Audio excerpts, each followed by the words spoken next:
Hi friends, good morning, welcome to X M B. I hope आप सब अच्छे हैं and you are preparing well for examination. तो शुरू करते हैं आज का हमारा करंट अफेयर, जो कि है 15th, 16th and 17th April 2023। Indian American CEO Raj Subramaniam presented with Pravasi Bharatiya सम्मान। तो देखो, ये जो प्रवासी भारतीय सम्मान, ये जो दिवस है, ये जनवरी मंथ में मनाया जाता है। ठीक है। तो हर साल गवर्नमेंट किसी एक प्रवासी भारतीय को ये सम्मान से नवाजती है। So this year it has been CEO Raj Subramaniam. तो ये जो राज सुब्रमण्यम है, ये कहाँ के सीईओ हैं? ये है फेडेक्स के सीईओ। फेडेक्स जो ग्लोबल ट्रांसपोर्टेशन जेंट है, Indian American CEO of the global transportation giant FedEx. ठीक है। तो ये आपको ध्यान में रखना है। एंड वन मोर थिंग, ये है this is the highest civilian award given by India to a person of Indian origin and Indian diaspora. मतलब जो इंडियन नहीं है और किसी दूसरे कंट्री का सिटीज़न है, बट ये इंडियन ऑरिजिन से है, मतलब इनके माताजी पिताजी या ये खुद इंडियन ऑरिजिन से रहे हैं। तो ऐसे लोगों को क्या मिलता है? Highest civilian award given by India to person of Indian origin and diaspora. Subramaniam जो है, ये 55 साल, मतलब इट डजेंट मैटर, 55 साल के हैं वो। उनको अवार्ड किसने दिया? Indian ambassador to US Taranjit Singh Sandhu, जो उनको इंडियन हाउस में ये अवार्ड को दिए हैं। ठीक है। तो ये आपको ध्यान में रखना होगा। और इसके साथ और एक नाम, दर्शन सिंह धाईवाल, इनको भी ये अवार्ड मिला। चलते हैं नेक्स्ट न्यूज़ की तरफ। वो है SBI approaches supreme court for clarity on personal hearing for defaulters. देखो, यहाँ पे एक न्यूज़ आपको समझना है, वो ये है कि कुछ दिन पहले सुप्रीम कोर्ट का एक न्यूज़ आया था, जिस पे सुप्रीम कोर्ट ने ये कहा था कि अब डिफ़ॉल्टर्स डिक्लेयर करने से पहले जो जो डिफ़ॉल्टर है उसको भी कोर्ट सुनना चाहेगी। Without hearing his or her side the judgment can not be given. Supreme court ने ये कहा था, लेकिन इसमें बहुत सारा चैलेंजेस ये आ रहा था बैंक की तरफ से एंड आरबीआई की तरफ से कि अब बहुत सारे गाइडलाइंस जो अलग अलग थे लोगों को क्लासिफाई करने का कि कैसे डिफ़ॉल्ट होगा या कैसे किसी को डिफ़ॉल्टर डिक्लेयर किया जाता है, अब उसका पूरा डेफिनेशन चेंज होने जा रहा था। इसीलिए बैंक ने फिर से सुप्रीम कोर्ट के पास क्लैरिफिकेशन के लिए गया है कि जो पर्सनल हियरिंग है, जिसको बैंक ने कहा है, by suggesting that the lender should be allowed to share only relevant extract of the forensic audit report with the borrower. तो देखो, किसी को भी डिफ़ॉल्टर ये करने से पहले जो बैंक है वो किसी के बारे में पूरा इन्फॉर्मेशन निकालती है, उसके बाद ही डिफ़ॉल्टर डिक्लेयर करती है। तो ये सारा चीज़ इस न्यूज़ पे है। चलते हैं आगे नेक्स्ट न्यूज़ में। वो है PM Modi inaugurate first AIIMS in north east in Guwahati. तो ये आपको ध्यान में देना होगा कि गुवाहाटी का या नॉर्थ ईस्ट का जो पहला एम्स है वो कहाँ पे? गुवाहाटी में हुआ है, एंड 3 मेडिकल कॉलेजेस। ठीक है। तो वेरी इंपॉर्टेंट न्यूज़। ये जो 3 मेडिकल कॉलेजेस है कहाँ हैं? ये नलबाड़ी में है, नावगांव में है एंड कोराजकोर में है। ठीक है, ये आपको याद रखना होगा क्योंकि इट कैन बी आस्क्ड। चलते हैं आगे नेक्स्ट न्यूज़ में। वो है PM express happiness over first over dimension cargo. तो देखो, बेसिक न्यूज़ क्या है, जो इंडिया का चिकन नेक है, मतलब अगर आप देखोगे इंडिया का मैप, ये चिकन मैप है। ठीक है। तो ये जो चिकन नेक है, ये पूरा नॉर्थ ईस्टर्न स्टेट्स है, लेकिन जो बांग्लादेश है ना, वो यहाँ पे है। ये है बांग्लादेश, राइट। तो मतलब आप देखो, अगर इंडिया को यहाँ से कोई यहाँ सामान भेजना होगा तो एक तो ये रूट होगा, या दूसरा रूट कि ये वाटर के थ्रू जाए। लेकिन एक रूट हो सकता है ये दूर से वाटर के थ्रू जाए, तो वो तो बहुत कॉस्टली अफेयर हो गया।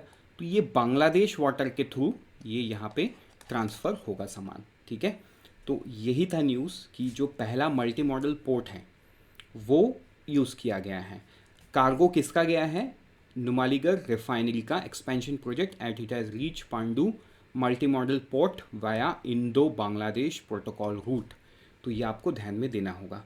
ठीक है। ये कोलकाता शहर से शुरू हुआ है 19 मार्च को, एंड ये अभी जाके पहुंचा है। तो बहुत बहुत इंपॉर्टेंट न्यूज़ है। चलते हैं आगे नेक्स्ट न्यूज़ में। वो है G20 MACS meeting in Varanasi. तो देखो, G20 MACS meeting in Varanasi to feature Maharishi initiative in millets and other ancient grains. ठीक है। तो ये आपको ध्यान में देना होगा। इस न्यूज़ के बारे में तो हम डिटेल में चर्चा करेंगे जब ये ख़त्म हो जाएगा। ये 17 तारीख मतलब आज से शुरू हुआ है वाराणसी में, एंड इस पर एक नए टर्म को आपको याद करना है, वो है महर्षि। इसका फुल फॉर्म क्या है? Millets and other ancient grains. Other को देखो अलग तरीके से लिखा गया है, तो ये आपको ध्यान में देना होगा। चलते हैं आगे नेक्स्ट न्यूज़ में, वो है FASD मिनिस्टर, ठीक है, fisheries and animal husbandry development minister Purushottam Rupala launches animal pandemic preparedness initiative and world bank funded animal health system support for one health.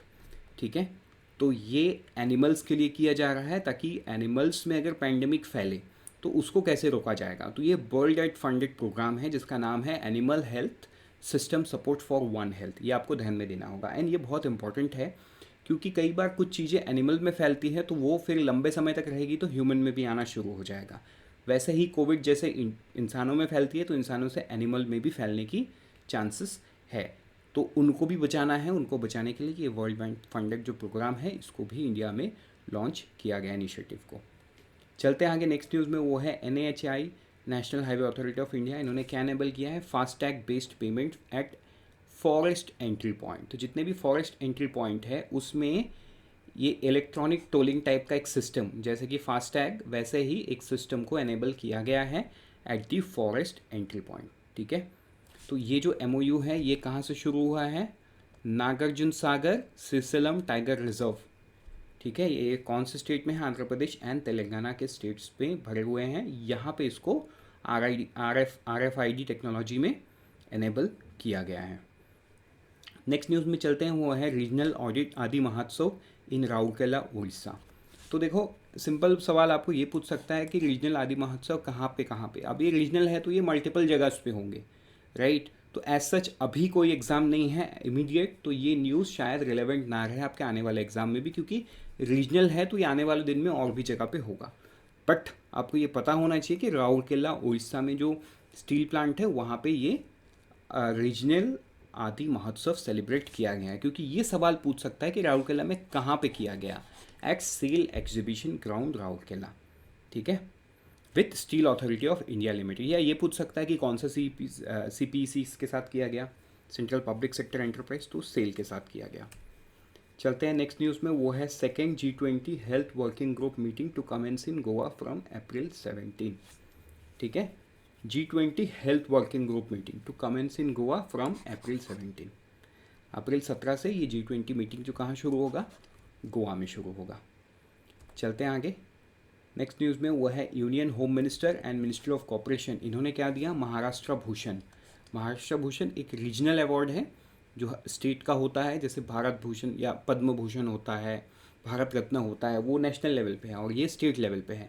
तो एक महाराष्ट्र भूषण अवार्ड है, ये किसको मिला है? डॉक्टर अप्पा साहेब धर्माधिकारी। ये आपको याद में रखना होगा। ना इस अवार्ड को किसने दिया? इस अवार्ड को दिया होम मिनिस्टर, जो union home minister and union cooperation minister है, अमित शाह, उन्होंने इस अवार्ड को दिया है। With this, we are done for the day. Let's meet tomorrow morning once again. Till then, unfold your potential. All the best for all the exams that you're preparing, and always remember, IXMB helps you prepare 50% faster.